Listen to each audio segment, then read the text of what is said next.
તો જૂનાગઢ કોમર્શિયલ ગેસની બોટલમાં અછત તેમજ સતત ભાવમાં વધારો થવાને કારણે જૂનાગઢ બાયપાસ રોડ પર આવેલા એક રેસ્ટોરન્ટના માલિક દ્વારા કોલસાની સગડી તેમજ લાકડાનો ઉપયોગ કરી દેશી ચૂલા ઉપર રસોઈ કરીને ગ્રાહકોને ભોજન પીરસવામાં આવી રહ્યું છે।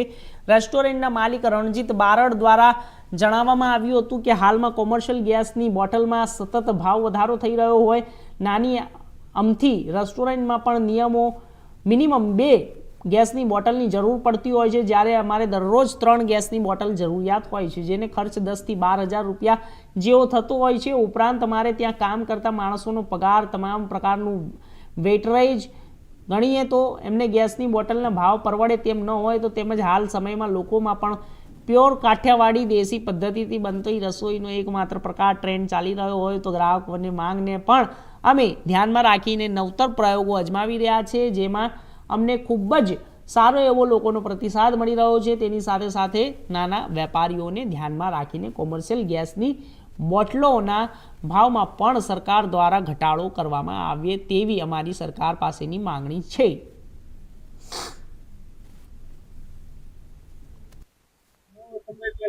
ઘણો સમયથી આપણે ગેસના કોમર્શિયલ ગેસના બાટલાના ભાવમાં વધારો આવી રહ્યો છે। દિવસે દિવસે ભાવ વધવામાં છે। આજે 3,500-4,000 ની આસપાસ ગેસની બોટલના ભાવ છે, એટલે અમે આ દેશી ટેકનિક અપનાવી રહ્યા છીએ કે ભાઈ બર્તન લાકડા મગાવી અને ચૂલા ઉપર દેશી રસોઈનું ચાલુ કર્યું છે, અને પ્લસ બીજા નંબરમાં કે કોલસા મગાવી લઈએ, કોલસા ઉપર રસોઈ ચાલુ કરી છે। કારણ કે અત્યારે આઈને તમે દૂર દૂરથી પબ્લિક અહીંયા જમવા માટે આવે છે, એ આવું દેશી જમવાનું ગોતે છે, તો ગેસની બોટલમાં ભાવ વધારાના કારણે અમે પછી આ ચૂલા ઉપર રસોઈનું ચાલુ કરી દીધું છે। શું પરિસ્થિતિ થાય છે તમારે અત્યારે આમ તમે જોવો તો ગેસના બાટલામાં જે વધારો છે, તમારી પરિસ્થિતિ કેવી થાય છે?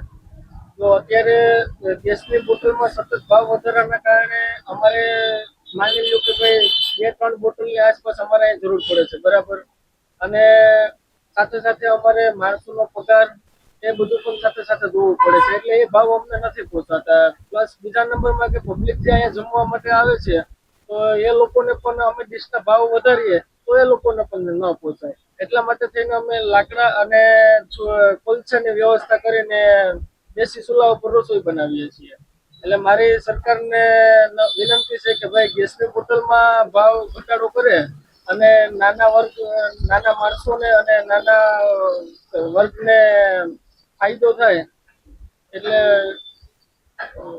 રણજીતભાઈ, દેશી ચૂલા ઉપર રસોઈ બનાવો છો, કેવી ડિમાન્ડ લોકોની ડિમાન્ડ સારી છે કે ભાઈ દેશી ચૂલા ઉપર જે રસોઈ બને છે એ બધા દૂર દૂરથી માણસો જમવા માટે આવે છે। અહીંયા આસપાસમાં હોસ્પિટલો છે, એ બધા હોસ્પિટલોમાં જે દર્દીઓ આવે છે એમના ફેમિલી બધા અહીંયા જમવા માટે આવે છે। જે દર્દીની વાત કરો છો, દર્દી એના સગા અહીંયા જમવા આવે છે, કઈ રીતની વ્યવસ્થા એના માટે? દર્દીના સગાઓ અહીંયા જમવા માટે આવે છે, એ લોકો હોસ્પિટલે આવે છે, સાથે સાથે અમે લોકો એમને એમના જે ભાવમાં દવાખાને આવ્યા હોય એટલે એમના જે ભાવમાં થાય એ રીતે અમે એને જમવાનું આપીએ છીએ, ઓછા ભાવમાં જમાડીએ છીએ અહીંયા। એટલે સાથે સાથે એક દર્દીની પણ સેવા થઈ રહી છે અને એમની પણ અમે સેવા કરી રહ્યા છીએ। એટલે ટૂંકમાં સેવાની ભાવનાથી તમે આ દેશી ચૂલા ઉપર સેવાની ભાવનાથી